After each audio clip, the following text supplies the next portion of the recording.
Perfecto.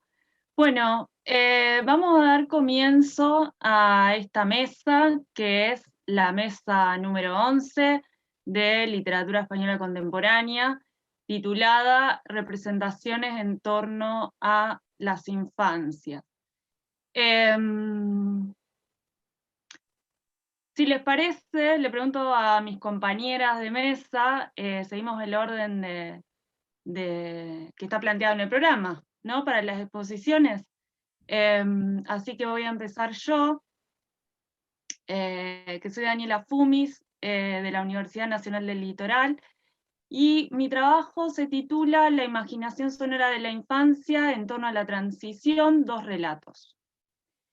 Bien, en principio lo que me gustaría decir es que este trabajo, tanto como el trabajo de Sofía Dolzani y el trabajo de Gabriela Sierra, que integran también esta mesa, los tres trabajos forman parte del proyecto CAIP 2020 de la Universidad Nacional del Litoral, que dirige el profesor Germán Prosperi y que se titula Figuraciones de infancia y vejez en la literatura española contemporánea, proyectos escriturales y otredad. Bueno, en realidad también por una cuestión de tiempo, ¿no? Me parece que el trabajo quedó un poco extenso, mi trabajo, así que yo había planteado una introducción porque, como se plantea en el título, la cuestión de la transición está un poco en el centro, ¿no? De los problemas en realidad que estoy trabajando en este momento. Pero, como dice el título, la cuestión que voy a presentar en esta oportunidad, en realidad está girando en torno a la transición, no es en algún punto una zona de merodeo de la transición, porque las cuestiones que voy a trabajar se ubican en términos temporales en un periodo inmediatamente anterior a la transición en términos estrictos, también con todos los problemas que esto conlleva en cuanto a la demarcación temporal precisa, ¿no? Del periodo. Lo que sí me gustaría también plantear, y bueno, un poco para organizarme y para ordenar la presentación, es que el trabajo lo dividí en tres momentos. En el primero voy a proponer una conceptualización de la infancia, ¿no? En tensión con la niñez, y más que nada también para situarla en relación con este problema ligado a la infancia en o en torno a la transición. En el segundo momento voy a detenerme en algunas cuestiones específicas del corpus que trabajo, y en el tercer momento me gustaría proponer una aproximación, ¿no? Porque por cuestiones de tiempo me resulta un poco difícil como profundizar, pero sí aproximarme a esto que llamo en el título la imaginación sonora de la infancia. Bien, entonces, en principio con relación a la transición en torno a el problema de la infancia, lo que me parece quizás necesario, también como para demarcar una distinción conceptual que es central en el planteo de mi trabajo, es precisamente la distinción entre niñez e infancia, ¿no? Que, bueno, en ese sentido quizás el título de la mesa entra un poco en conflicto con el planteo, porque precisamente para mi abordaje, la infancia es lo irrepresentable, ¿no? Pero bueno, en principio la niñez podría pensarse como un principio de construcción social pautado en buena medida sobre una serie de condiciones biopolíticas que la delimitan, ¿no? Que, bueno, en estas cuestiones está trabajando Sofía Dolzani, precisamente, seguramente ella va a volver sobre esto luego. Pero en definitiva, la niñez alude más bien a una vivencia que en buena medida está relacionada con una dimensión de lo afectivo, ¿no? Por el contrario, la infancia, como decía, es lo irrepresentable, ¿no? Puede leerse como una ficción, algo, digamos, una ficción que delimita algo de límites difusos, una ficción a la que se hace trabajar en términos de desvío, tomando como punto de partida la niñez, pero operando en términos creativos. Entonces, en este punto, si la niñez tiende a la naturalización, es una etapa más o menos tópica, la infancia tiende a la ruptura. Y en este abordaje puntual que propongo en este trabajo,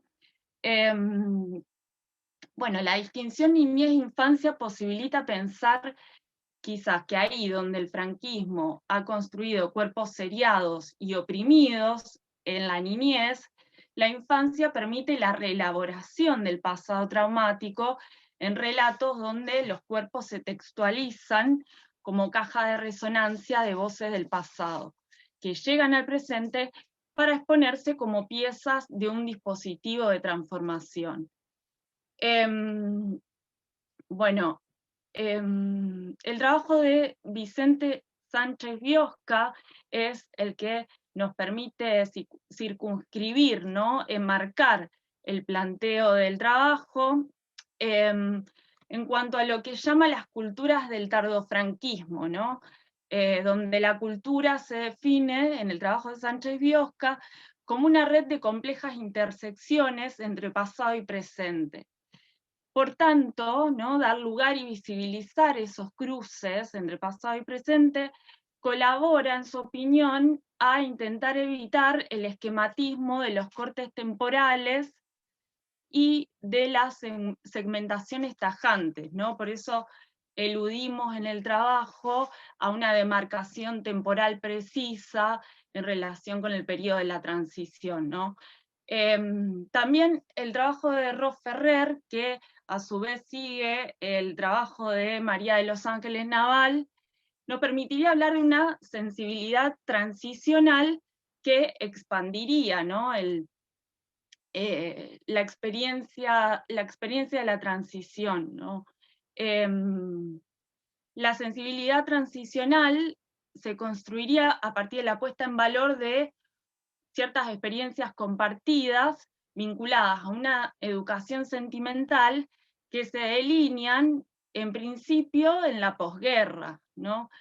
Y entonces esto supone que las manifestaciones culturales transicionales, aquellas que se identifican como propias de las modulaciones de la democracia, se nutren fundamentalmente de las prácticas que constituyen un hábitus moldeado durante la niñez, y así se podría pensar que en el trabajo específico que da cuerpo a la transición, lo residual de la niñez se reconfigura en infancia como emergente en tanto punto de mira, ¿no?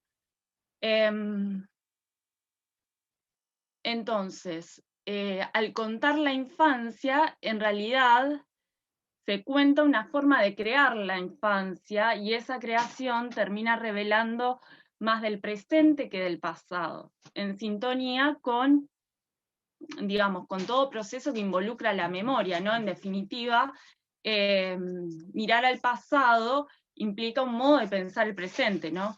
En algún punto eso es lo que revela el trabajo sobre la infancia. Si lo pensamos en términos de Vázquez Montalbán, bueno, Vázquez Montalbán dice: recordar, poner en orden las voces y los ecos de nuestra educación sentimental puede ser la búsqueda de un punto de referencia para poder empezar a comprender el por qué no comprendemos nada o casi nada de la espléndida confusión que nos envuelve. Entonces, sobre esta cuestión de la educación sentimental,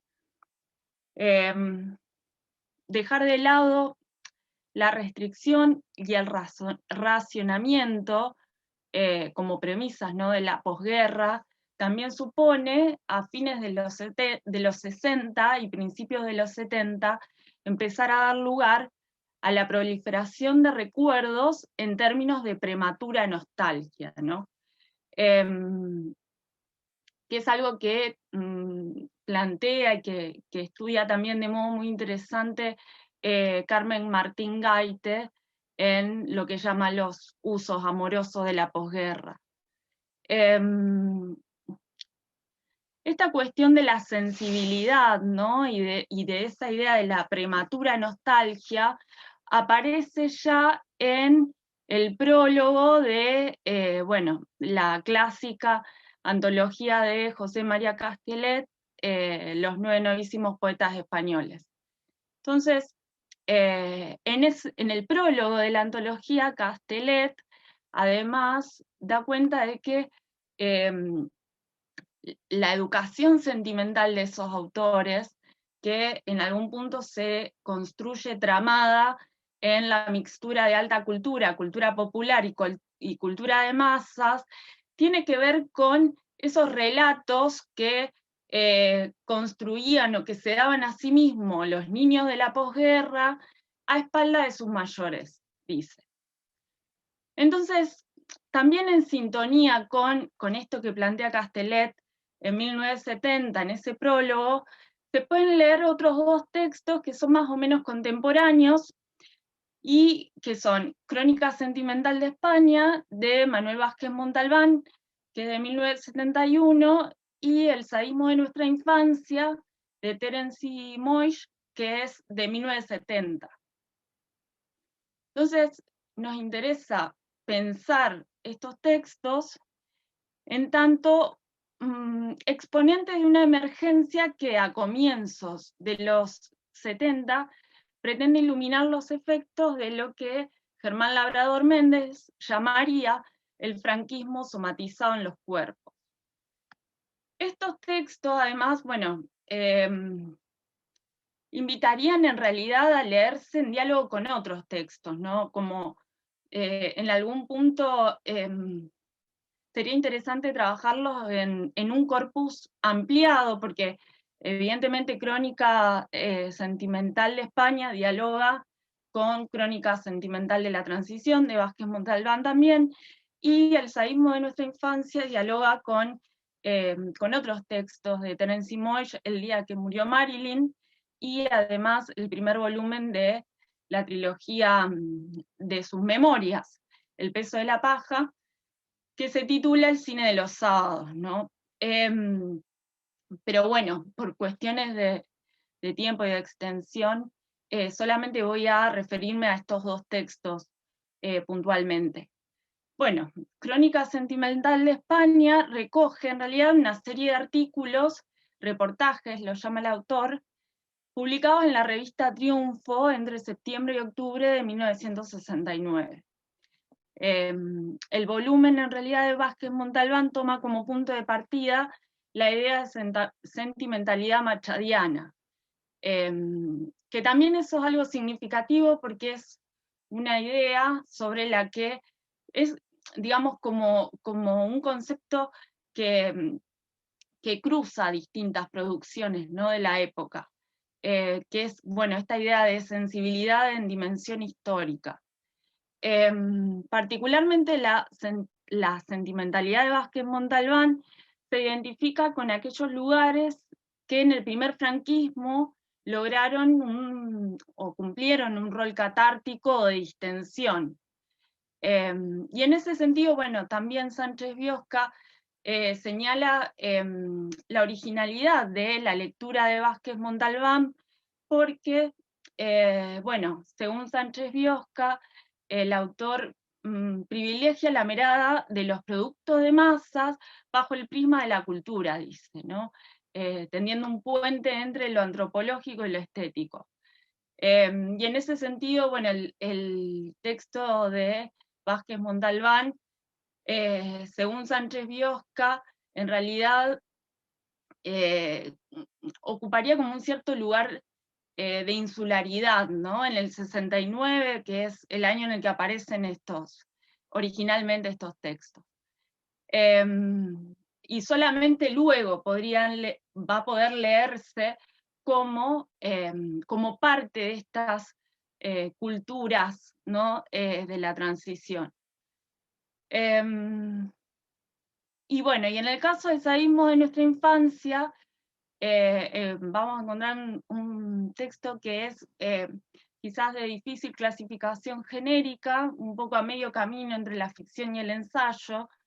Se trata de una suerte de diálogo imaginario que funciona también por reminiscencia al de Cameron, y en el relato aparece el mismo Terence Moix ficcionalizado, quien dialoga con algunos de los personajes de sus propias ficciones, y en ese diálogo tratan de analizar y conceptualizar las raíces de lo que llaman el sadismo de la infancia de posguerra.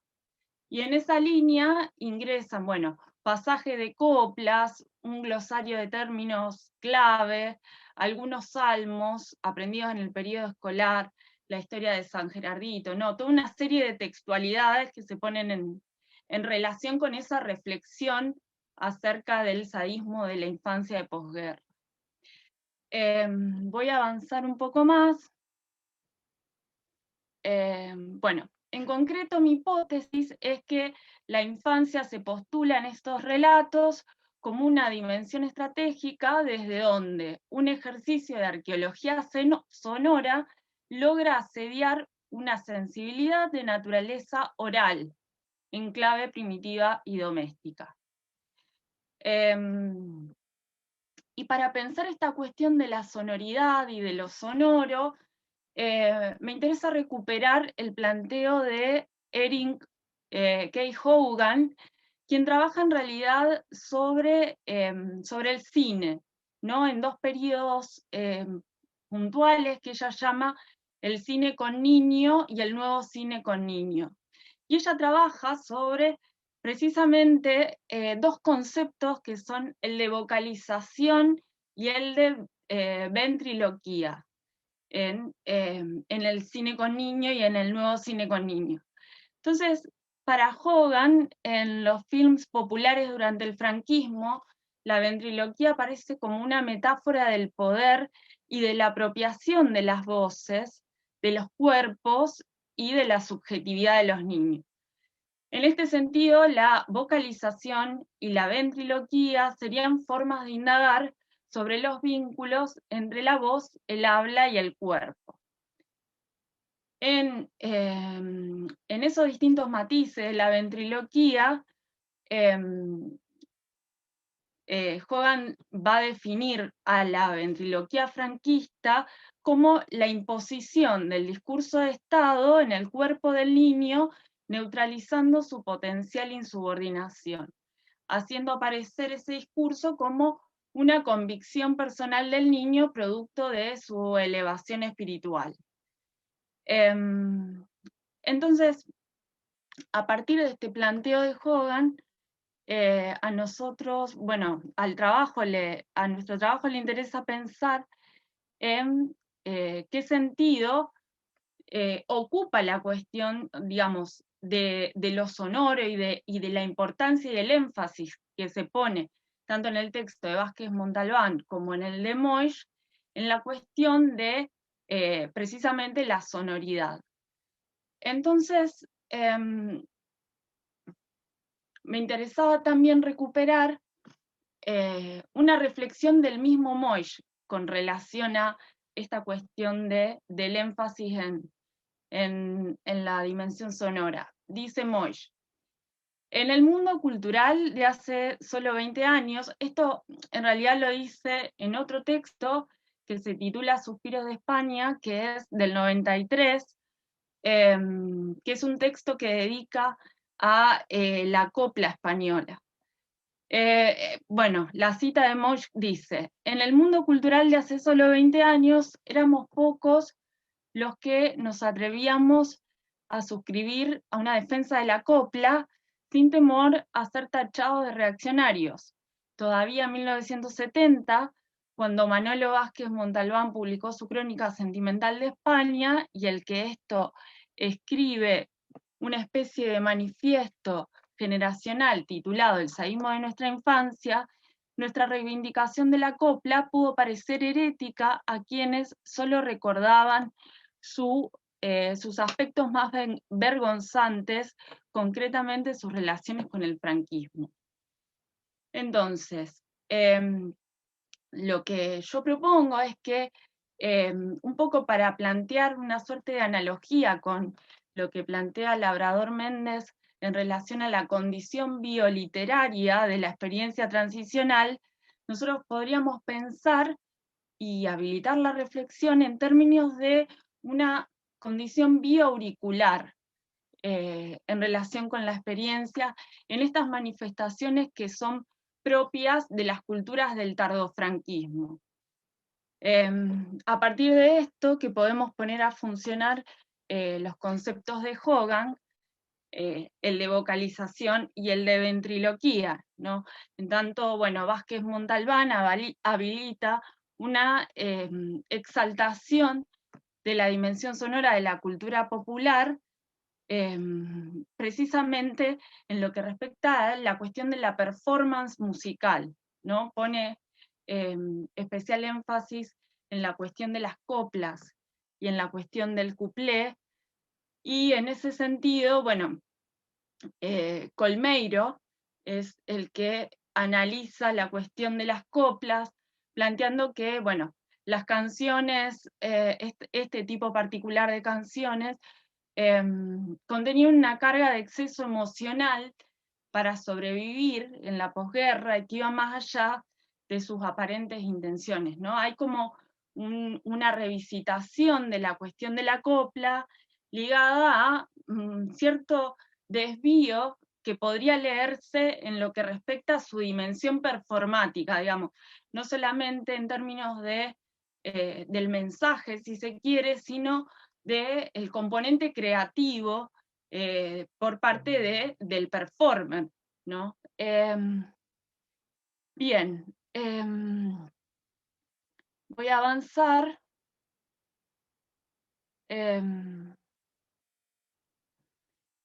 Bueno, también Pepa Anastasio trabaja sobre la cuestión del cuplé y de lo que se denomina el género chico y el género ínfimo, que bueno, son algunas cuestiones que también aparecen en Crónica Sentimental de España, pero poniendo énfasis en precisamente ese carácter creativo, en lo que supone la espectacularización de la sentimentalidad.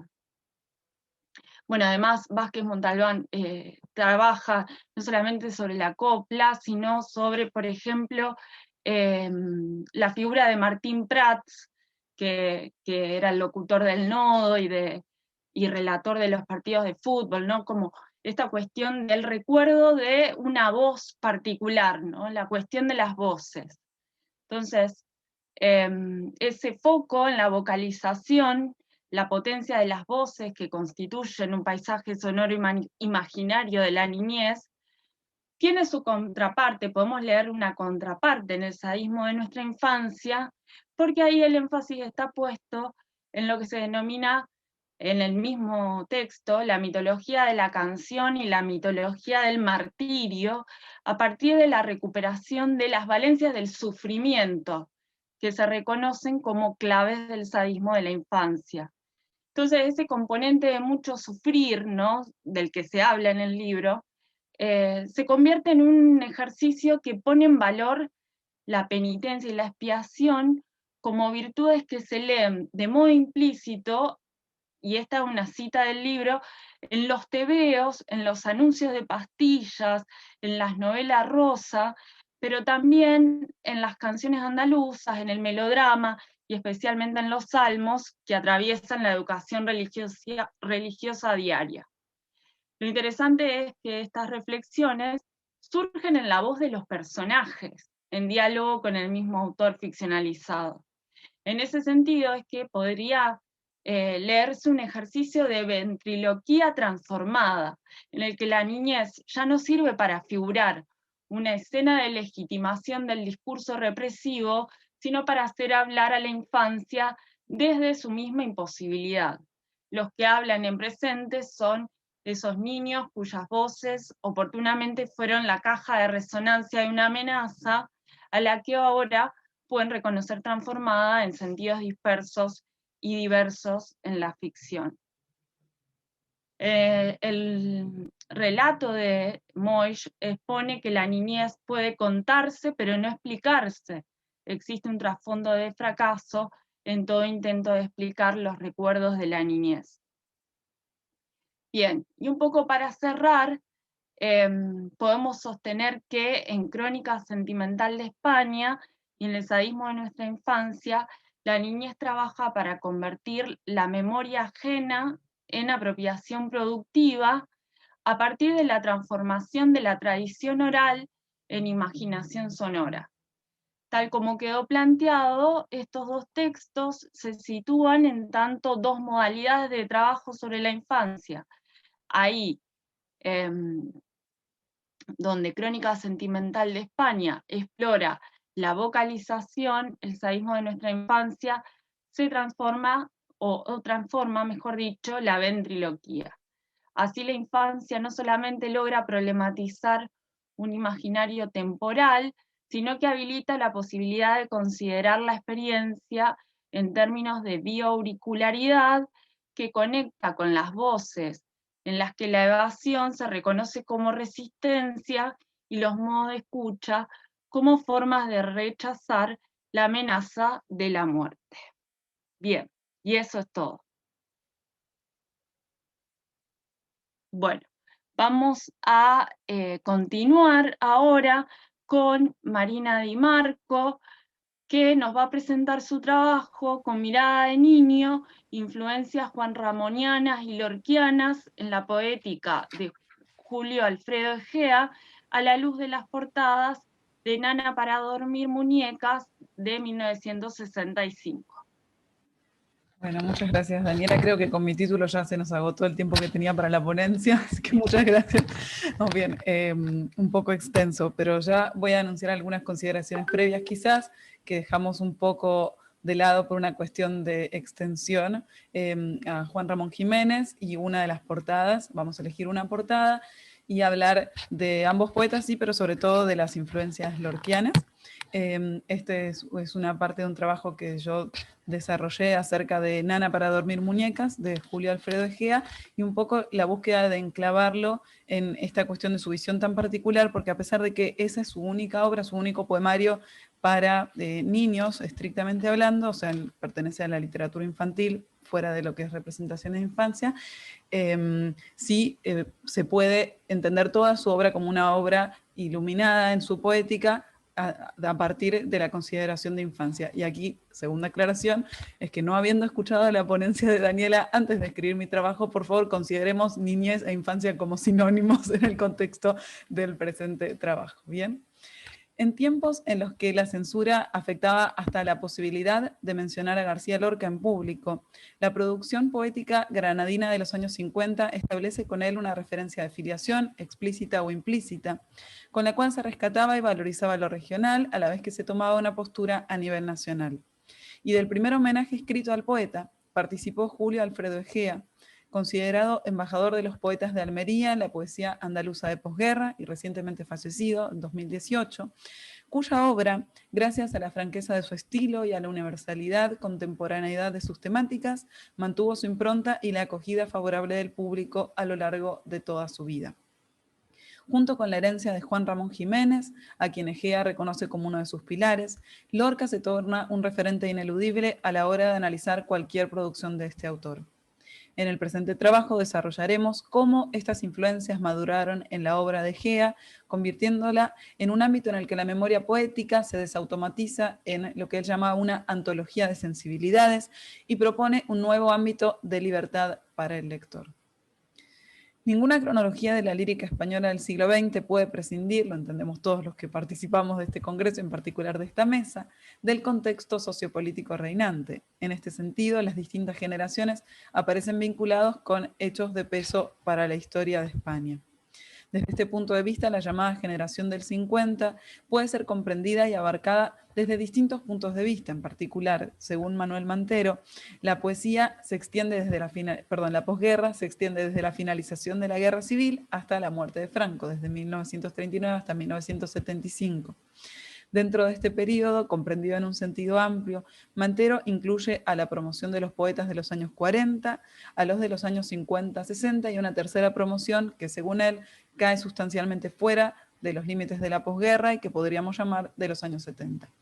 En todos los casos se pone de relieve la influencia de los acontecimientos militares, sociales y políticos en relación con la vida de los poetas, lo que recién mencionaba Daniela, los llamados niños de la guerra, e incluso con la vida de sus poemas, pues la censura y los vaivenes económicos limitaban los medios de publicación.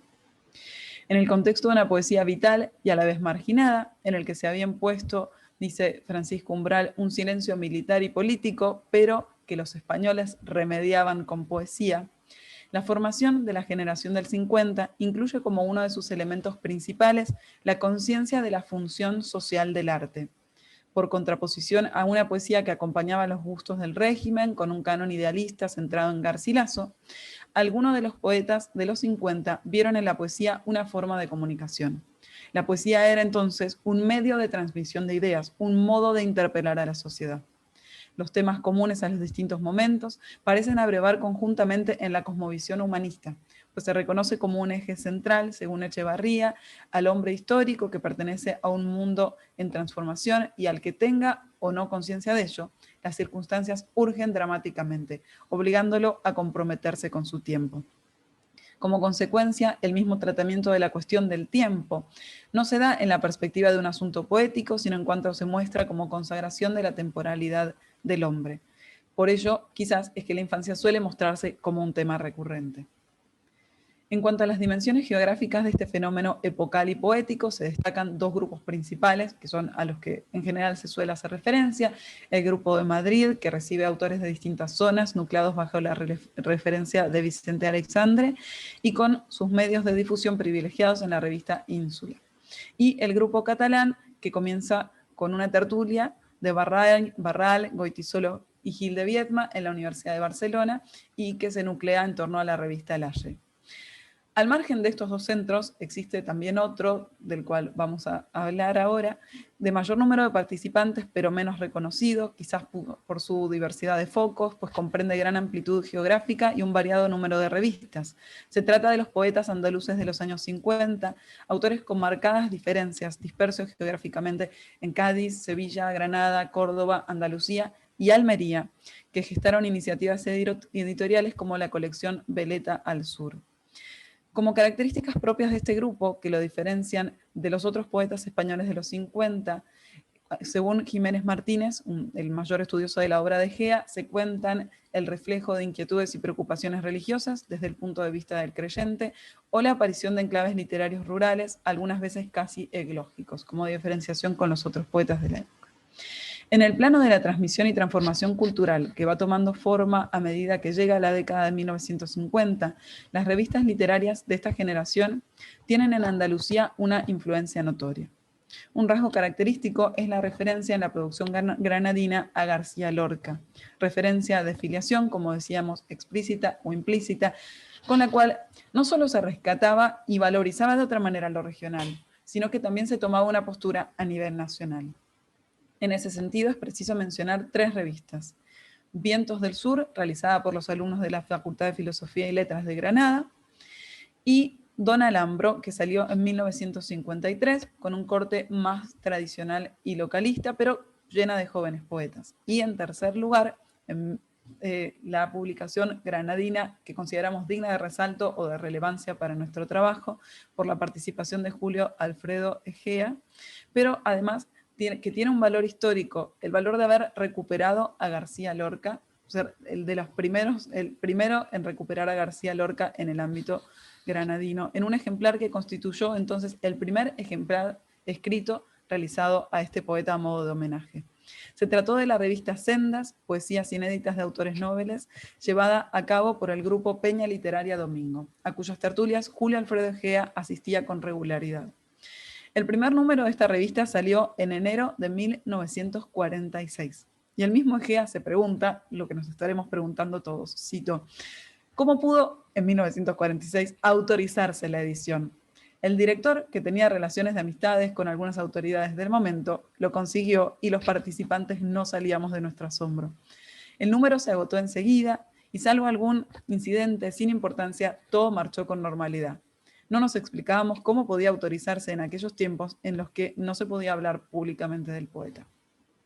Como se hace patente en este texto, la afiliación con la figura de García Lorca atraviesa y define el posicionamiento de algunas producciones andaluzas de los años 50, lo cual nos permite también caracterizar de qué modo se inserta Julio Alfredo Egea dentro de este variado grupo poético. En este sentido, según Jiménez Martínez, la participación de Egea en este primer homenaje escrito a García Lorca, cito, confirma una de las actitudes más características de su trayectoria intelectual: su intento por superar la fractura provocada por la guerra y la posguerra en aras del concepto de reconciliación nacional, todavía no manejado entonces ni siquiera por los sectores más aperturistas. Por ello cabe preguntarnos, ¿qué rasgos particulares aporta a la nómina de los poetas andaluces la poética de Julio Alfredo Egea? Julio Alfredo Egea constituye un límpido ejemplo de la multiplicidad de tendencias presentes en este grupo poético. Logra reunir en sus versos poéticas de procedencia diversa, obteniendo una propia y original voz en el proceso. La infancia de Egea estuvo marcada por la guerra. A su hogar llegaban de ella, me hizo acordar mucho en esto, se ve mucho en la autobiografía de Egea, el tema de lo acústico, ¿no? Ecos cada vez más difusos, porque su padre en principio había sido republicano de izquierda, pero dice en su biografía que en la contienda olvidó sus tendencias políticas, digámoslo así, para dedicarse de lleno, arriesgando diariamente la vida, a la humanitaria tarea de ayudar a los perseguidos en el ámbito de la salud, y siempre emparentados con algún verso significativo. Y aquí viene un fragmento de la autobiografía de Egea que me parece muy relevante. Dice: un día volvió mi padre cansado y enfermo. Traía un librito en su mochila, un libro de versos que se titulaba Romancero Gitano, y que le había dado un oficial de su compañía. Mi padre lo leía en voz alta, emocionado, con los ojos húmedos. Después nos dijo que aquellos versos eran de un poeta que habían matado en la zona y que se llamaba Federico. Yo no sabía bien qué era un poeta y se lo pregunté después de aquellas lecturas en familia, cuando se abrieran ante mí ventanas a un mágico mundo de palabras hermosas. Mi padre me dijo que a él le parecía que un poeta era algo así como un novio eterno de los seres y las cosas. Y yo no comprendí muy bien, pero pensé que no debía matarse a ningún hombre, mucho menos a los que ejercían un oficio de amor. Bien, creo que esto nos da una idea acabada de lo que piensa Egea sobre García Lorca. Al finalizar la Guerra Civil, entonces, su familia se mudó a Granada y allí en 1946 el joven poeta empezó a desarrollar su obra en el contexto de la escasa vida literaria de la ciudad. Tuvo lecturas poéticas, se casó y a medida que se iban naciendo sus hijos, iban al mismo tiempo publicando sus primeros libros, acompañando a sus 4 hijos en total. Él dice: qué misteriosa correlación de genes y sentimientos, qué secreto dialogar de la sangre y el espíritu. Este paralelo gozo de paternidades hacía que se sintiera, como él dice, proyectado en sangre y espíritu, y me llenaba de un inmenso gozo de cara a la vida. En 1965, siguiendo no solo con su paternidad en libros, disfrutó de la edición de 2 libros más. Uno de ellos es Nana para dormir muñecas y el otro Piel de toro. Fíjense ustedes que ahora voy a compartirles la pantalla de Nana para dormir muñecas, brevemente la tapa. Creo que ahí se debe estar viendo. Brevemente, me parece, y esta era la parte que dejamos un poco de lado, pero me parece que es ineludible la referencia a Juan Ramón Jiménez con esta tapa. No sé si yo quiero hacer algo que tenga su influencia, al ilustrador que le voy a pedir, y por favor, dibujame un platero. Quiero mi propio platero, y aparece efectivamente un poema a platero en Nana para dormir muñecas con destinatarios infantiles. Muy interesante su obra. Bien, continuamos entonces.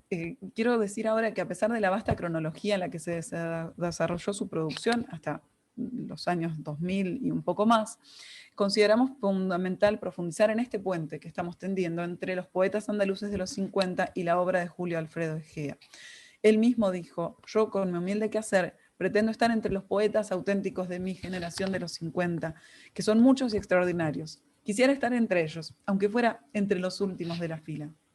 En este sentido, comparte las preocupaciones estéticas de la generación del 50 en sentido amplio, inscribiéndose en una poética que comprende el arte como social y necesario y que se acerca al realismo crítico. Pero la mayor diferenciación de Gea respecto de la generación del 50 consiste en la ausencia de un pronunciamiento político explícito. Efectivamente dijimos que su padre estaba del lado republicano, pero su abuelo estaba en el bando nacional. Según Jiménez Martínez, Egea resuelve la cuestión, cito, desde otra dimensión, de tipo moral y cristiano. Contra la injusticia y la desigualdad exige la recuperación del mensaje emancipador de los primeros cristianos, denunciando la acumulación de riquezas y la explotación de los pobres y desventurados. En el contexto más específico de Andalucía, Egea comparte como claves de su poética esta herencia de García Lorca y los temas del amor, el hombre, la naturaleza, la muerte y la intrahistoria, temas que él considera los temas de todo poeta y de todo ser humano. Por ello cobra preponderancia en su obra el concepto de paraísos compensadores, horizonte vital al que se dirige toda su escritura y al que se ligan en particular sus poemas en una relación con lo real que no resulta mimética, ¿no? Sino extrañamente elevada, ¿sí? Desde ese extrañamiento. En ese horizonte de Egea se instaura en el camino que transita la poesía para exaltar al hombre y a las realidades que lo rodean en una búsqueda que resignifica lo cotidiano desde la estética. Tal exaltación se configura sobre la base de la particular relevancia que cobra para el autor la memoria poética. Egea percibe la memoria como una antología de sensibilidades que se crea en el poeta, un almacenaje de situaciones relevantes en el subconsciente por un pasado emocional, desde el descubrimiento personal de la vida, de la niñez y de la juventud, en continuidad a través de la historia de todo hombre que mantiene su capacidad de curiosidad por el mundo. Por ello, la mirada del poeta es la mirada del niño, esa mirada sorprendida ante el mundo que lo rodea. Así lo expresa en los primeros versos de su poema La Palabra. Dice: quizás cuando en la infancia se descubrían los cielos y el aire quieto alzaba sus pájaros azules, ya estaba la palabra ensayando sus formas de volar, desnudando la carne del harapo, presintiendo ser única al sentirse elegida. Así, Egea concibe la memoria poética como una memoria que el poeta guarda de una manera, dice, muy particular, sublimada o dramatizada, enriquecida por resortes imaginativos, sin por eso falsearla, y que queda en el subconsciente, según Egea, miren esta frase, hecha embrión de poema. En ese espacio inmaterial, ya para ir cerrando, un espacio semejante al que en palabras de Pozuelo y Bancos establece un nuevo espacio perceptivo, intemporal, sin restricciones concretas, un espacio que multiplica el contexto comunicativo, como lo es el espacio poético, se conjuga junto a la expresividad del autor la búsqueda del lector, que espera del poema una mayor significación. No me acerco al poema buscando que me diga algo. La satisfacción del poeta se desdobla en dos ejes. Por un lado, Egea dice que hay una tranquilidad tras conseguir el poema, y así lo expresa en su poema Poeta, cuando dice: cuando un dolor sentía, era el parto de un verso. Por otro lado, se suma una apertura a la comunicatividad de la poesía. Su poética se inserta en el juego de roles pragmáticos del texto lírico, porque sus poemas no solo parten de la relación entre el autor empírico y el hablante imaginario, sino que también se proyectan como acabados en su comunicación con el lector empírico. Lejos de pretender, y esto es muy importante, yo lo veo en su poesía para niños, ¿no? Lejos de pretender un monopolio totalitario de la voz poética, Egea acompaña la extensión de los roles pragmáticos, gracias a la cual la lectura se sitúa, dice Lucía Pupo, en un nuevo espacio de libertad, regido por la complicidad entre autor y lector. Por ello, quiero concluir mi trabajo con este final del poema Poeta de Egea, con los versos que siguen. Pero de pronto, un día, llega un ser que ha ejercido la humildad y ha tomado para sí mi palabra, y respira a mi lado, y brinda con mi aliento, y deslía versos míos para hacerse un vendaje, ganándome el paraíso del verbo compartido. Muchas gracias. Bueno, muchas gracias. Muchas gracias. Continuamos ahora con la presentación de Sofía Dolzani, que nos va a compartir su trabajo titulado Celebrar la llegada de la enfermedad con un encogimiento de dicha, niños enfermos, en Juan José Millas. Te escuchamos, Sofía. Bueno, hola. En principio, por el tiempo y demás, comentarles brevemente que quizás saque algunas partes de la ponencia, porque trabajo 2 novelas, y decirles que voy a estar más centrada en la idea de enfermedad, que es la que se vincula a la investigación que estoy comenzando durante mi doctorado, más que en infancia, ¿sí? Porque también ya he trabajado en otros trabajos y desarrollado un poco las ideas de niños que suelo manejar. Bueno, arranco a leer. Levanté la vista entonces y sentí un mareo físico. Desde aquellos años del colegio secundario, la lectura casi siempre estuvo acompañada por alguna clase de compromiso corporal, como si el organismo recibiera un shock, un virus, una convulsión, un aturdimiento, una cefalea, incluso una fiebre. Entiendo que era el remoto efecto de las lecturas de infancia atravesadas por la enfermedad. El fragmento con el que decidimos abrir este trabajo no pertenece a Millás, sino a Jorge Monteleone, más precisamente a su libro El centro de la Tierra, lectura de infancia, publicado en 2018. En dicho libro, Monteleone recupera a partir de la escritura fragmentaria de breves ensayos el relato de su acercamiento y sus experiencias con la lectura durante la infancia. La imagen es contundente. La vinculación entre infancia, enfermedad y lectura es algo sobre lo que Monteleone vuelve con insistencia para señalar la ocasión en la que el cuerpo se dispone de manera singular para habitar el universo de la ficción. Cito: la enfermedad era mi coartada, estar enfermo, liberarme a la fiebre y a las adenoides llagadas y al cuerpo doblado de dolor y a las erupciones y al vómito, era la oportunidad para obtener algo más: compasión, cuidado, perdón y lectura. Fin de cita. La enfermedad ingresa de esta manera como aquello que irrumpe e inaugura un acontecimiento en el orden cotidiano del cuerpo infantil. El niño enferma y lee, o mejor dicho, el niño enferma y obtiene con ello, junto al desajuste corporal, un tiempo-espacio para alojar ese cuerpo en la ficción. Una ficción que atraviesa, como las infecciones de la enfermedad, la totalidad de la materia corporal. De allí que para Monteleone la lectura queda asociada a un compromiso que recupera la corporalidad de esa experiencia infantil. De allí que el vínculo entre el cuerpo y lectura se actualice como marca del cruce entre infancia y enfermedad. Ese es, en el libro de Monteleone, el centro de la Tierra, el lugar de la literatura. Las relaciones entre infancia, enfermedad y ficción no conforman imágenes cuya exclusividad resida en el libro de Monteleone. Por el contrario, Juan José Millás las recupera en más de una ocasión para hacer de ellas un elemento que forma parte de su maquinaria narrativa, ya sea a partir de la fiebre, la ansiedad, las anginas, los residuos corporales u otras patologías. La enfermedad penetra en la escritura millasiana y funciona como motor que vehiculiza no solo las tramas de sus novelas, sino también una concepción de literatura que le es propia. Es que en los textos de Millás, el vínculo entre infancia y lectura, entre infancia y escritura, entre enfermedad y lectura, entre enfermedad y escritura, o más precisamente, entre enfermedad y ficción, se manifiesta en su condición necesaria y produce un saber metarreflexivo sobre la práctica literaria, perdón por el acto fallido, y un lugar de interrogación respecto de los modos de concepción biopolítica del cuerpo. Este modo de operar de la enfermedad adquiere una inflexión particular en su relación con la infancia en 2 novelas que aquí nos interesa abordar: El orden alfabético de 1998 y Mi verdadera historia de 2017. Me voy a centrar más igual en El orden alfabético. En ambos textos, el protagonismo del cuerpo infantil adquiere una posición singular al entrar en contacto con la enfermedad.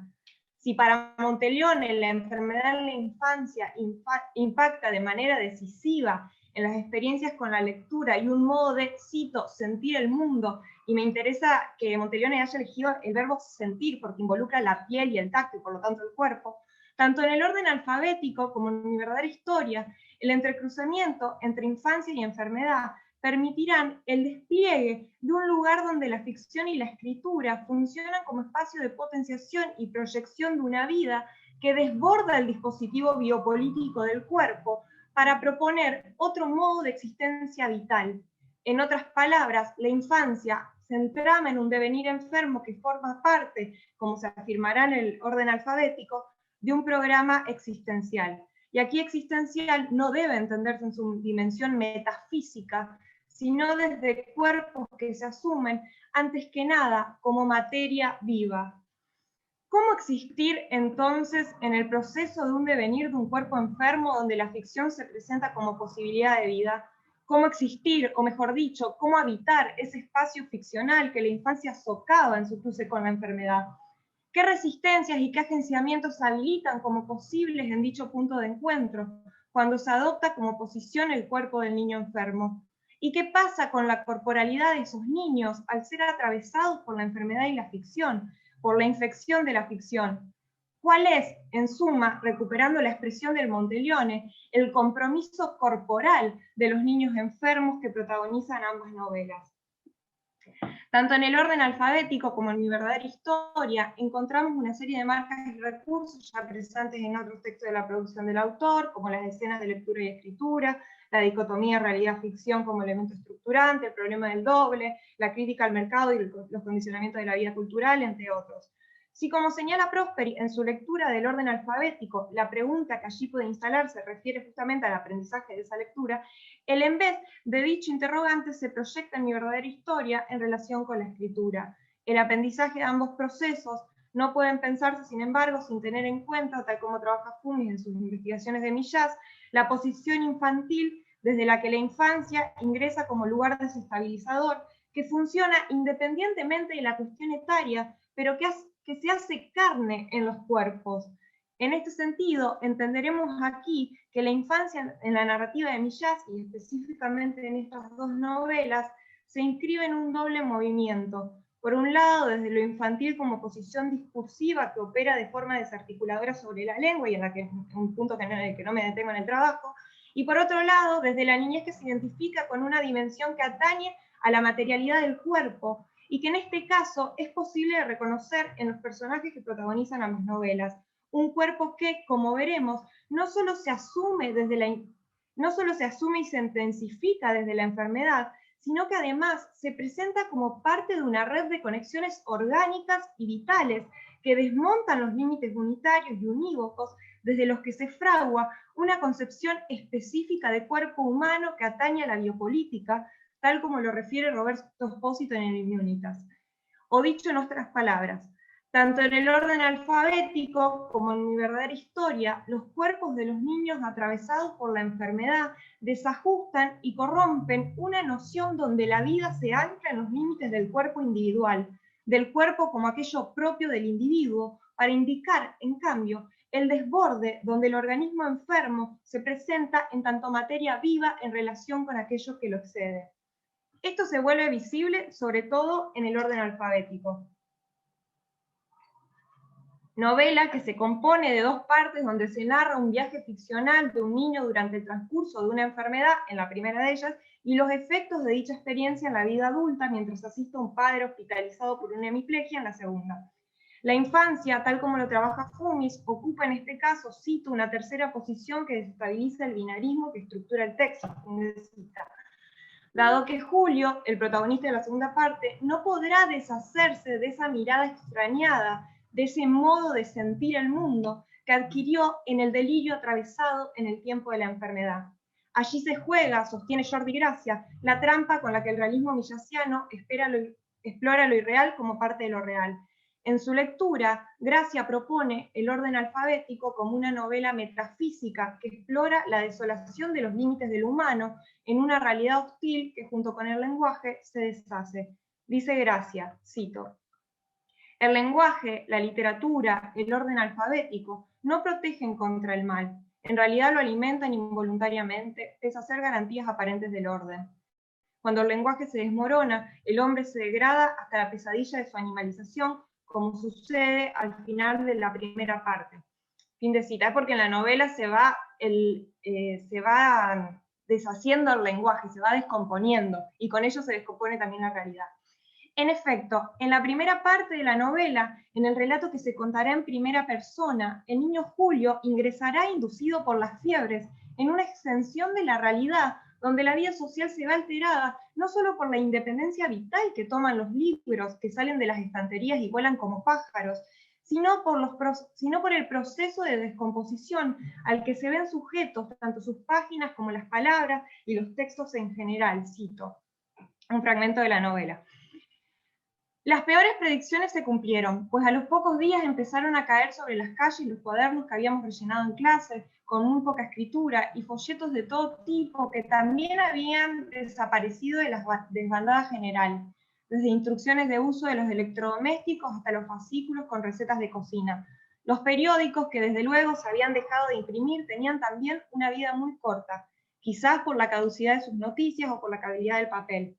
Había zonas por las que no se podía caminar sin ir pisando esta clase de cadáveres que al descomponerse, aparte del mal olor, atraían toda clase de moscas e insectos carroñeros. El ayuntamiento creó una brigada especial cuyos hombres iban con mascarillas y guantes de goma para recoger estos desechos orgánicos que se guardaban en contenedores de basuras con cierres herméticos. No obstante, había una gran preocupación por los folletos que perecían en el campo y cuyos cuerpos agonizantes caían sobre los sembrados, pues se desconocía el nivel de contaminación que podrían producir en las hortalizas. Fin de cita. Dejando a un lado la posible lectura de la toxicidad que se produce en el contacto de la palabra escrita con los alimentos, la realidad a la que el niño ingresa a través de las puertas de la cabeza que se abren con la fiebre, se revela como un lugar compuesto, antes que nada, por materia viva, ya sea por la presencia de moscas o insectos carroñeros, por las calles que se proyectan como vísceras o por los libros cuerpos que se transforman en desechos. El orden alfabético podría pensarse más que como una novela metafísica, como una novela orgánica, como un texto donde la enfermedad vivida por el cuerpo infantil genera una apertura, cito, un viaje al centro de la realidad, más que la fuga al territorio de la invención, fin de cita.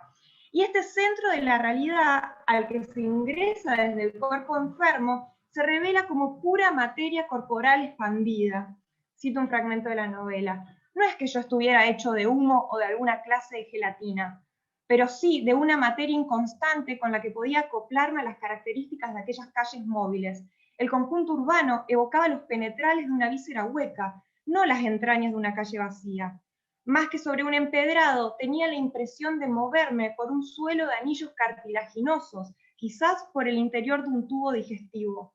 Pensé que lo malo de que aquella situación se prolongara sería no ya que nos perdiéramos en las calles, sino que nos extraviáramos dentro de nuestro propio cuerpo, que cayéramos en el riñón y no fuéramos capaces de salir de él para regresar al cerebro, en el caso de que lo habitual fuera vivir en esa víscera pensante. ¿Cómo sería un mundo dirigido desde las regiones lumbares?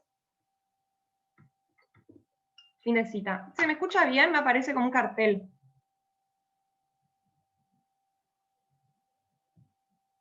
¿Sí? Ah, bien. Sí, Sofi. Extraviarse en el cuerpo... Ah, bien. Extraviarse en el cuerpo propio resulta imposible en tal caso, puesto que el cuerpo ha sido expropiado por la enfermedad y vuelto parte de una realidad que lo desborda en tanto que materia viva, una materia que se vuelve carne y conjunto orgánico, cuando eso que se denomina el propio cuerpo entra en relación a través de la enfermedad. En este sentido, la enfermedad en esta novela funciona como motor de un saber que se traza sobre la vida y que permite leer el continuum del orgánico que atraviesa los cuerpos.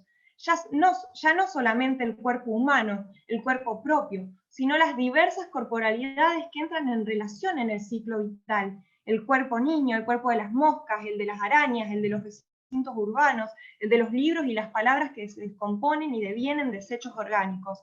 No por nada, cuando el niño Julio y su familia intentan recuperar la palabra cuerpo, una palabra que se descompuso además, comprando una frase hecha en el mercado negro de palabras, que funciona además en el trasfondo de una carnicería, esta se quebranta y resulta inútil para designar lo que de ella se esperaba.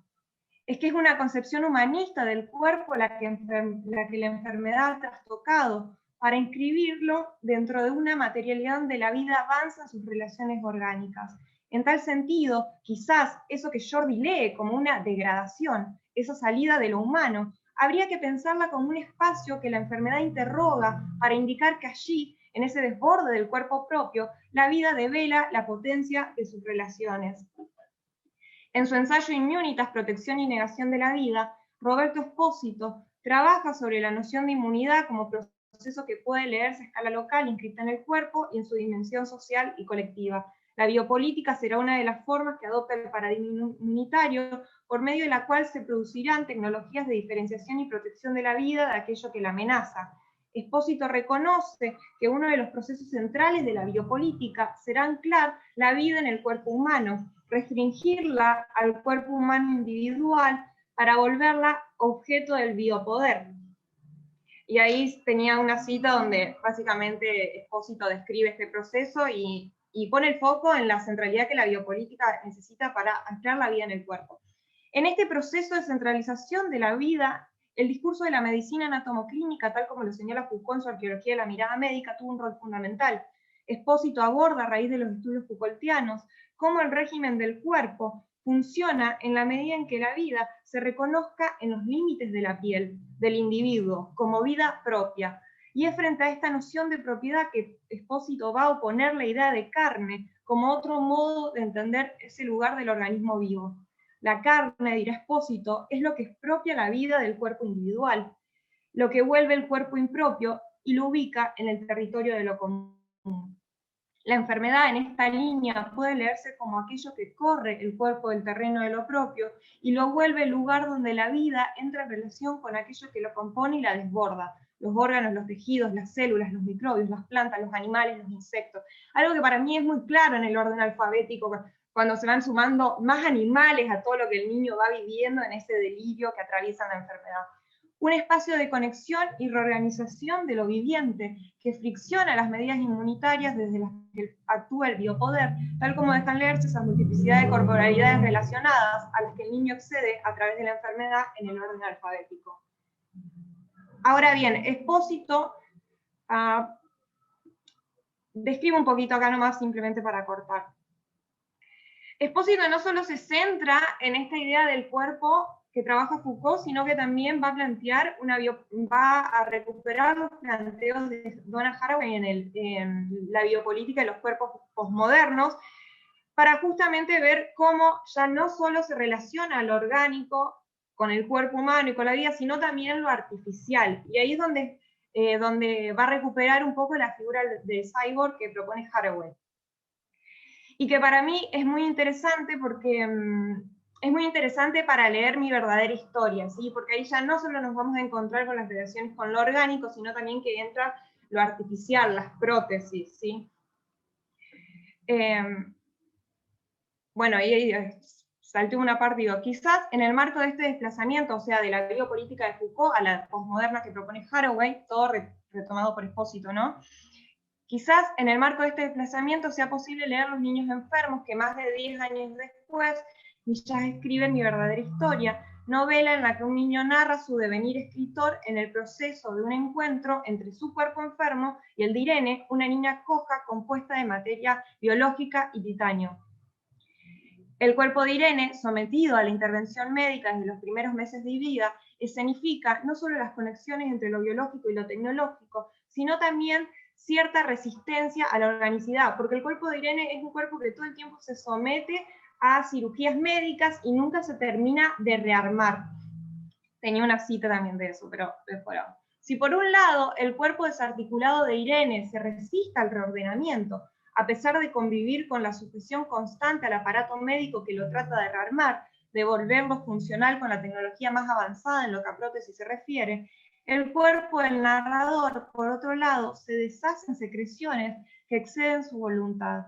Pareciera en ambos casos que asistimos a un desajuste corporal que desafía las órdenes y el control que los individuos pueden ejercer sobre sus cuerpos. Y acá una cita de la novela, y que les hace deshacerse de ese cuerpo. O sea, el cuerpo mismo se deshace en tanto cuerpo individual y propio, a eso voy.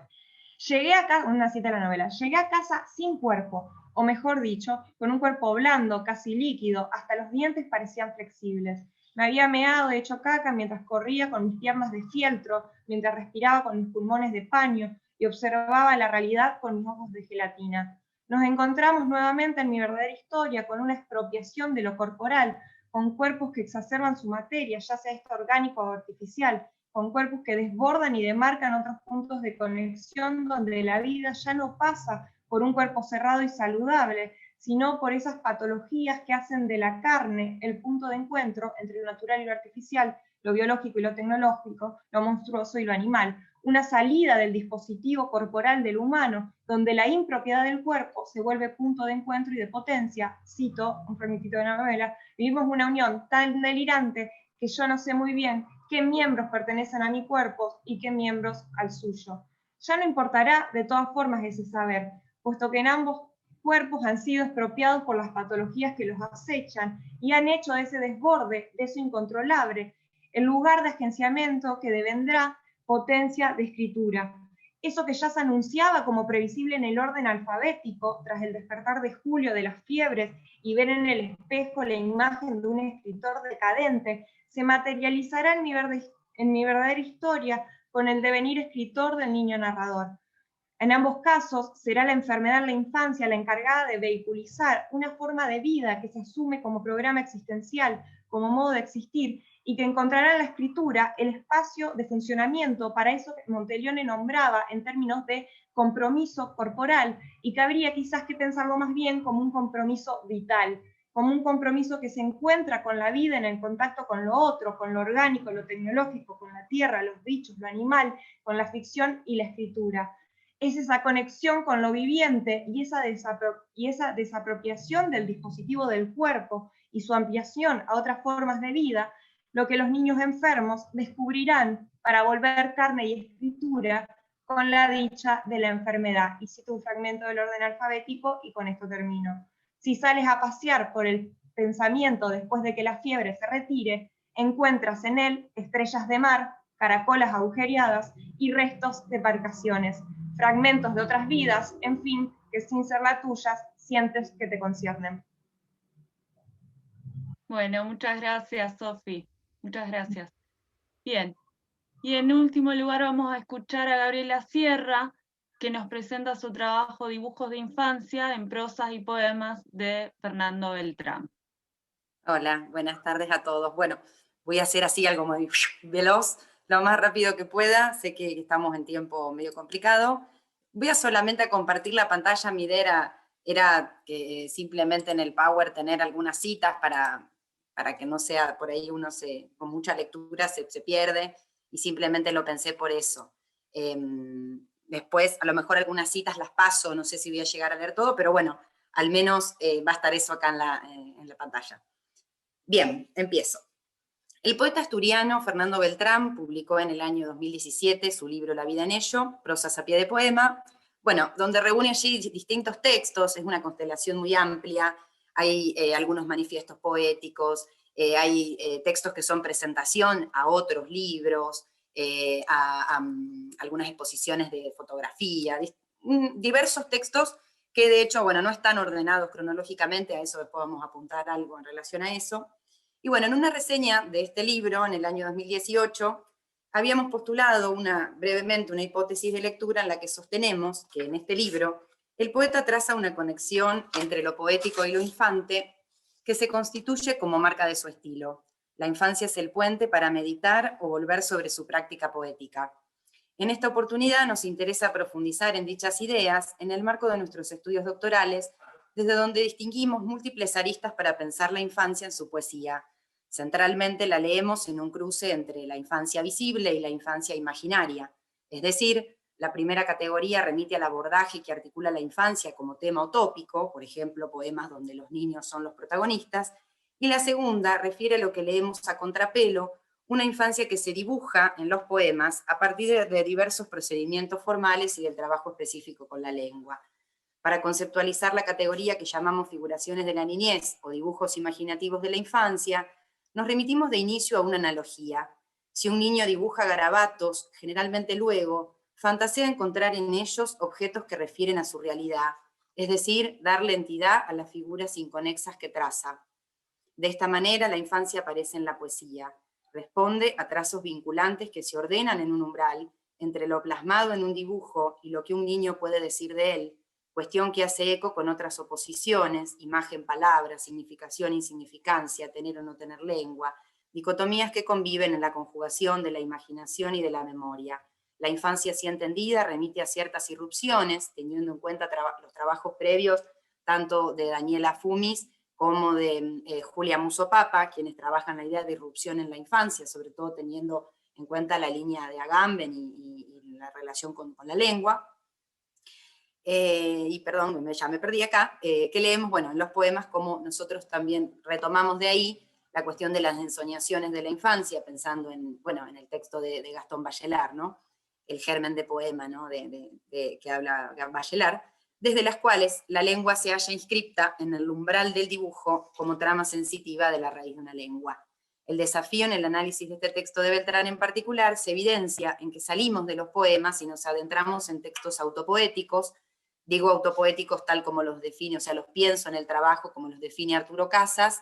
Allí, bueno, también obviamente cito a Casas y demás, paso esto porque es un poco lo más, lo que por ahí creo que todos conocemos y que después lo que sí ahí recupero es la cuestión de que en el año 2018 Julia Ruiz hace en su tesis doctoral, ella hace una revisión, digamos, bastante completa y exhaustiva en relación al debate de autopoéticas, y bueno, y ella insiste, digamos, en la importancia de considerar como autopoética toda tipología textual que ponga en escena al autor, sin importar el género del cual provenga. En sus estudios de la obra de Benjamín Prado, define a las autopoéticas como manifestaciones de la puesta en escena del autor, porque esto le permite profundizar en los procedimientos de construcción de la postura autoral.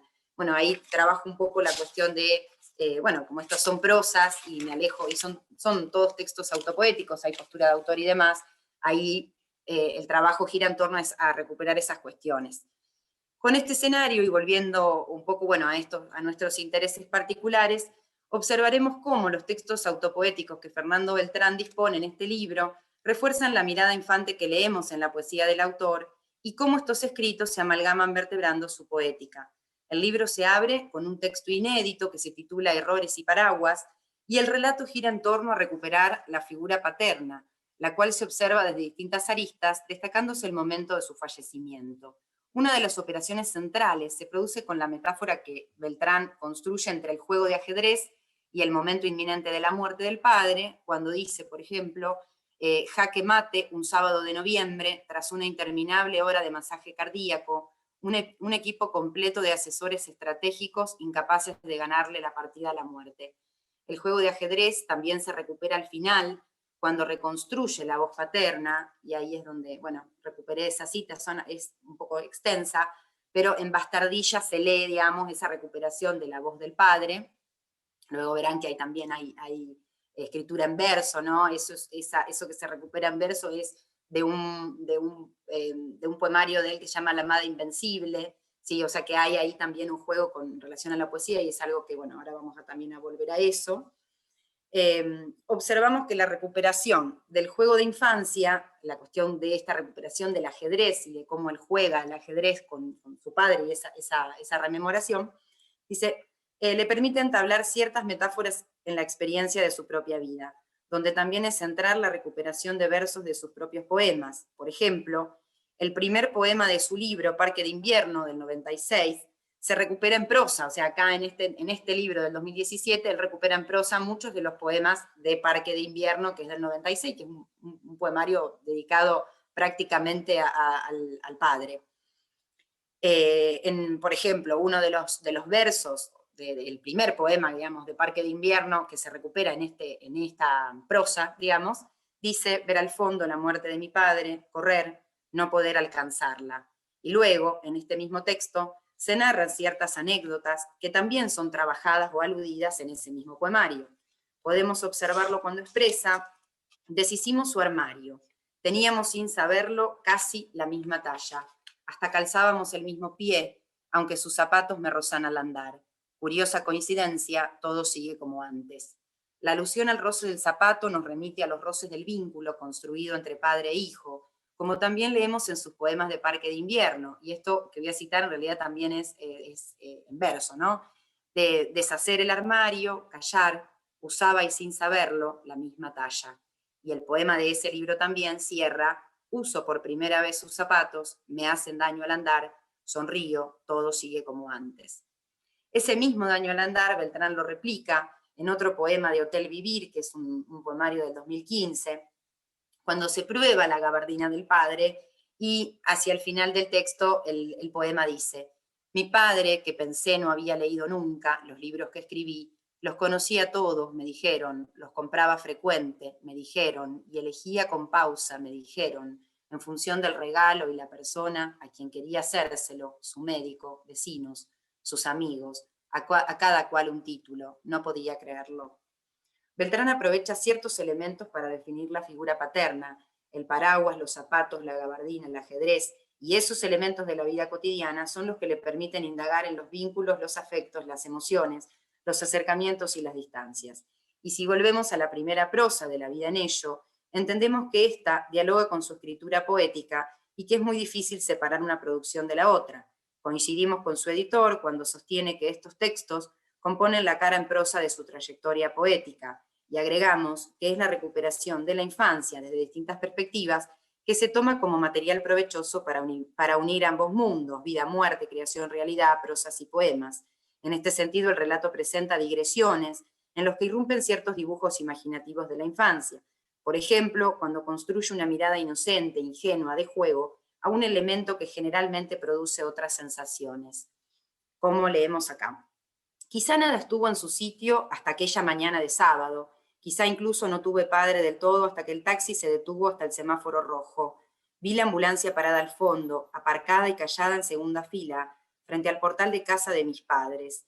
Pagué a prisa y salí corriendo.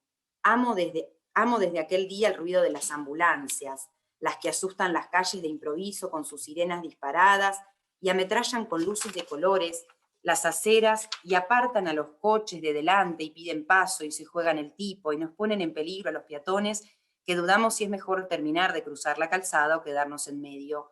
Amo esas ambulancias, llevan vida adentro o la van buscando aún en cualquier parte.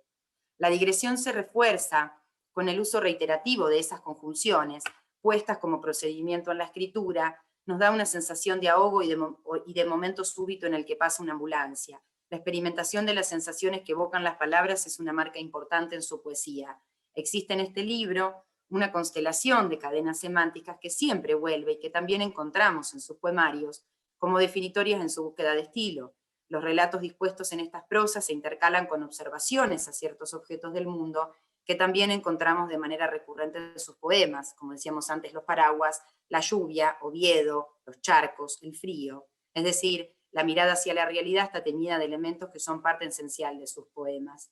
Y en su construcción se pone el foco en ciertas metonimias que destacan dichos elementos, como por ejemplo sucede en la prosa titulada La lluvia siempre vuelve, donde se recuperan imágenes de la casa natal y donde el poeta sostiene que, si uno no regresa, debe conservar intactas las metáforas de la infancia. Esta prosa fue parte de la intervención que el poeta hizo en el año 2007 en las séptimas jornadas de literatura de la Asociación de Escritores de Asturias.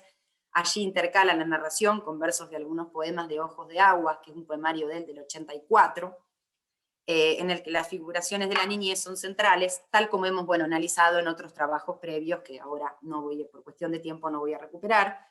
Beltrán vuelve a reconstruir allí la voz paterna, enlazada con el juego, como leemos, y acá creo que la puse, sí, ahí puse dos, la que voy a leer es la primera que está en el Power. Se juegas bien, pero cometes errores, me decía a veces mi padre cuando me enseñaba de niño a jugar al ajedrez.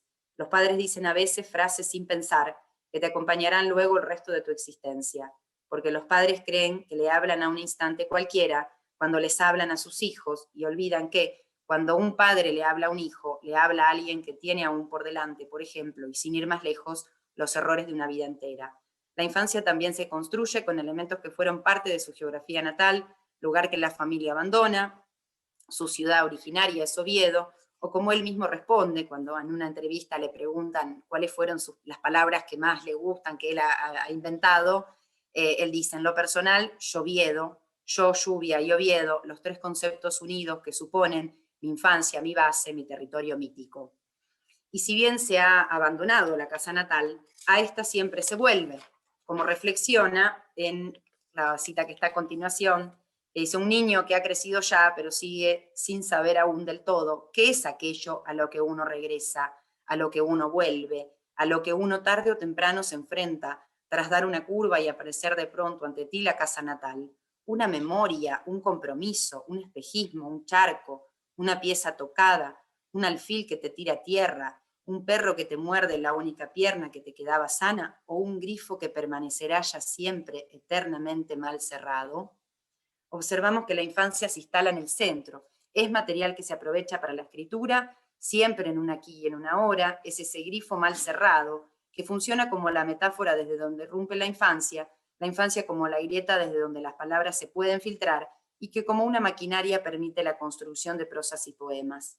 Lo leído se refuerza en otra de las prosas dispuestas en el libro, como sucede en el final del texto, La mirada crecida, en el que se narra una escena de su propia niñez, en plena mudanza de Oviedo a Madrid, en la que manifiesta. Dice, mi padre, tal vez no lo diría así, pero los niños fueron siempre los que mejor mezclaron lo prosaico y lo poético, la realidad y la imaginación, la historia y la leyenda, el blanco con el negro de cualquier época, y a congelar instantes, rostros, semáforos, trasbordos, caricias y emociones, me dediqué el trayecto completo de aquel interminable viaje llamado Madrid, en el que aún sigo instalado tantos años después.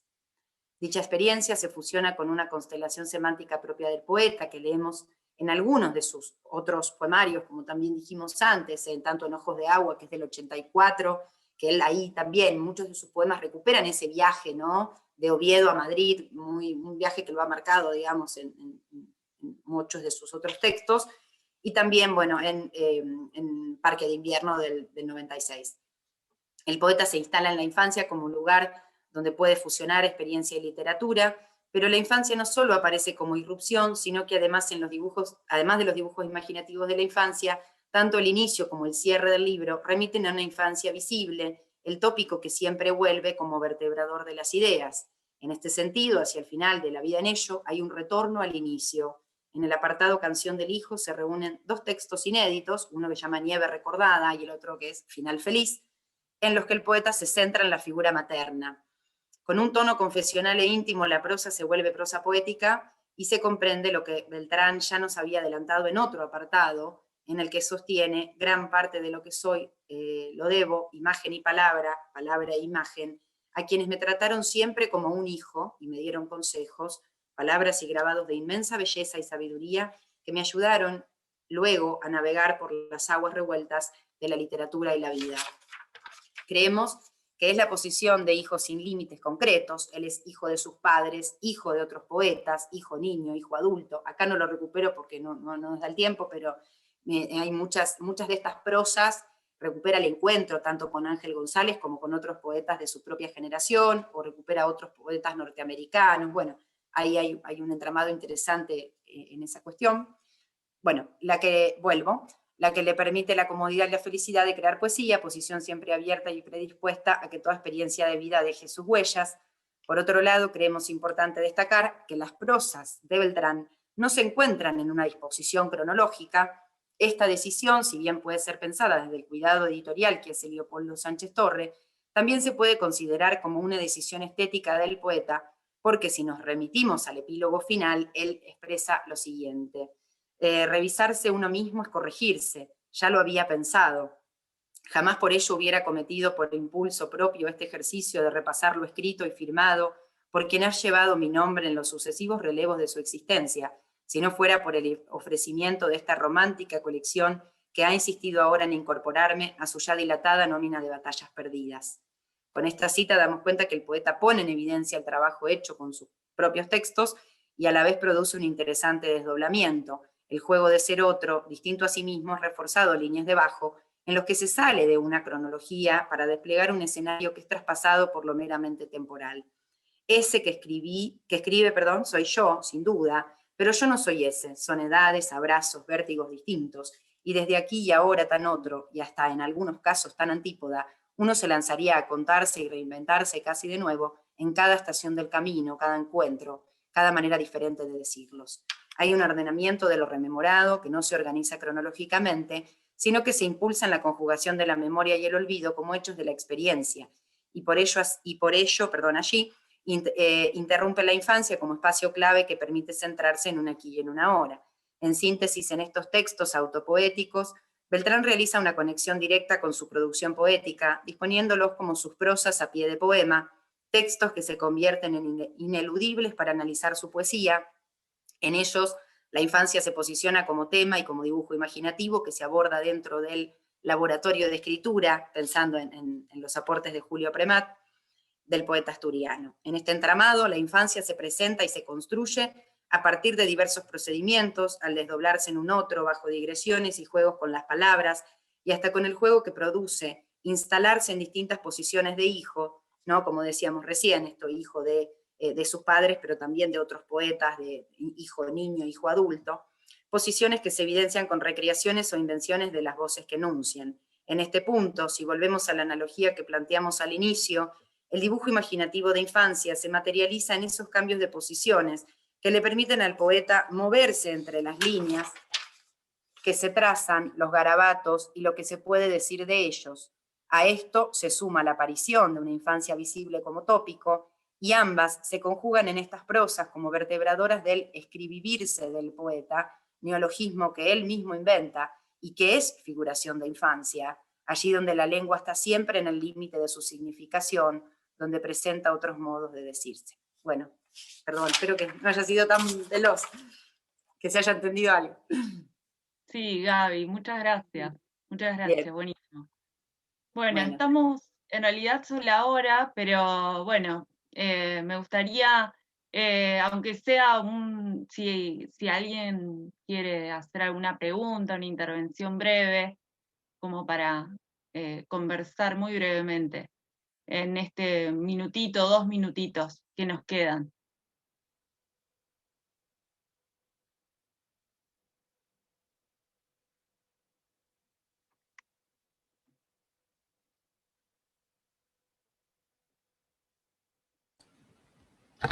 Yo quería comentar cuando estaba leyendo, cuando empezaste a leer Sofía, se me ocurrió pensar en un texto que quizás conozcan, que tiene que ver con esto también de la lectura y de la infancia, que es un texto, si no me equivoco, está ay, no me acuerdo el título, de Papeles recuperados de Walter Benjamin, no me acuerdo exactamente cómo era el título, pero lo pueden buscar, un texto en el que habla del niño, se llama El niño leyendo, tiene distintos fragmentos, ¿no? Niño escondido, niño leyendo, niño en el carrusel. Este del niño leyendo creo que está buenísimo para poner esa vinculación de la lectura y el cuerpo. En su caso, bueno, saben que Benjamin era un niño muy lector, eso está en toda su obra, y la infancia está muy presente ahí, y esta idea de cómo él se pone, dice que el niño cuando termina de leer es como si estuviera leyendo en medio de una tormenta de nieve, ¿no? De copos, que son los personajes, esas figuras que lo compelen, y dice cuando termina de leer, cuando cierra el libro, termina saliendo de esa lectura completamente cubierto por la nieve de lo leído. Me encanta porque es una idea que está muy buena de vincular el lenguaje con el cuerpo también desde la lectura, ¿no? Sí, sí, Gracias, Marina. dirección única o calle de mano única. Exacto, calle de mano única. Gracias, Daniela. No, gracias a vos, Mari. Muy breve, pues muy rápidamente, bueno, felicitaciones, estaban todas las ponencias muy bien.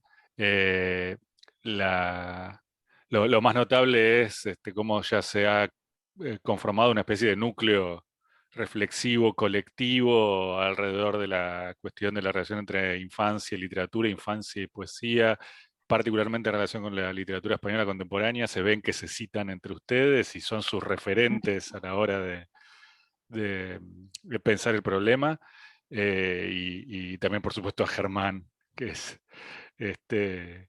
la guía común.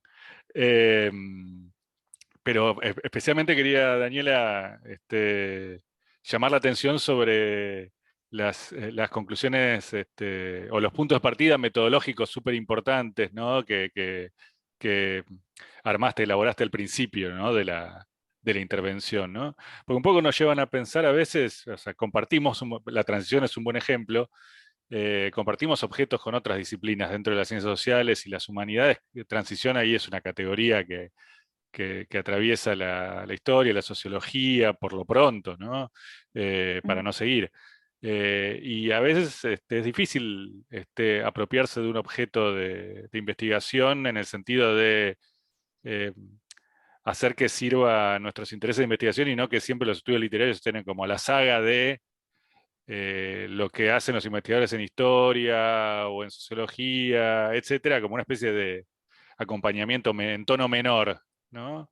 Y ahí me parece que había como punto de partida o planteos metodológicos de orden historiográfico de los que tal vez a los que tal vez los historiadores más tucús deberían darle más bolilla, ¿no? La cuestión de sobre todo la relación de experiencia vivida, recordada y periodización, ¿no? Es decir, hasta qué punto puede delimitarse una periodización objetivamente cuando hablamos de la transición, por ejemplo, ¿no? Y después, bueno, tenía más cosas para decir, pero me parece que nos tenemos que ir, pero pienso sobre todo en la relación entre que, o sea, es clarísima tu distinción, que ya conozco a partir de tu tesis de infancia y niñez, que es propedéutica para el problema, hay que arrancar por ahí, si no, medio que nos confundimos todos, una distinción fundante, me parece, para plantear el problema. Ahora, no vi que distinguieras tan claramente lo vocal y lo sonoro, que a veces me parece que se pegaban y a veces diferenciabas, ¿no?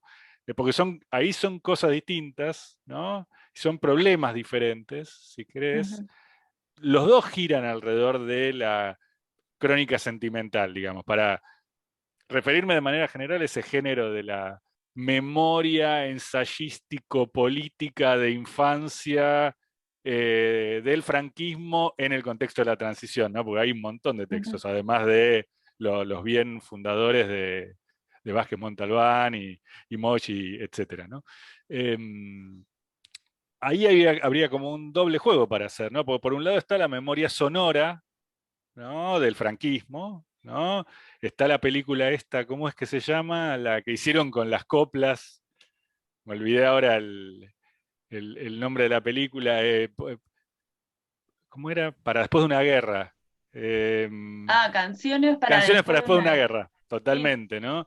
Gracias, bien Sí, por, sí. por recordarla ahí, Daniela.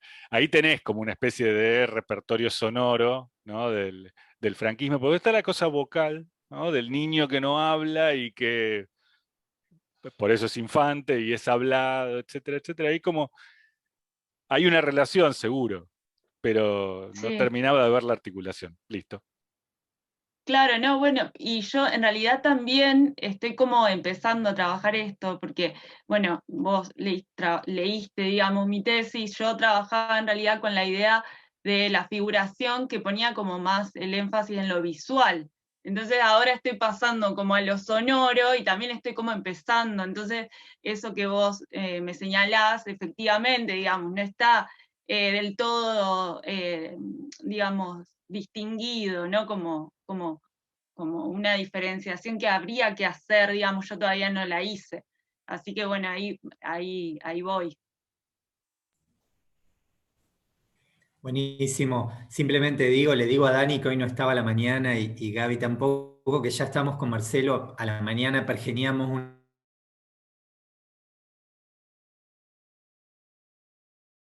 por ahí venimos. Después les paso los datos, ¿sí? Bueno, si les parece, estamos ya en hora. Les agradezco a todos, les agradecemos a todos, a las chicas y a quienes nos acompañaron. Y bueno, y seguimos con el Congreso. Muchas gracias. Chao, hasta luego. Gracias. Chao. Chao, chao. Gracias. No, gracias. Chao, gracias a todos, un gusto. Gracias, Marina, un gusto también.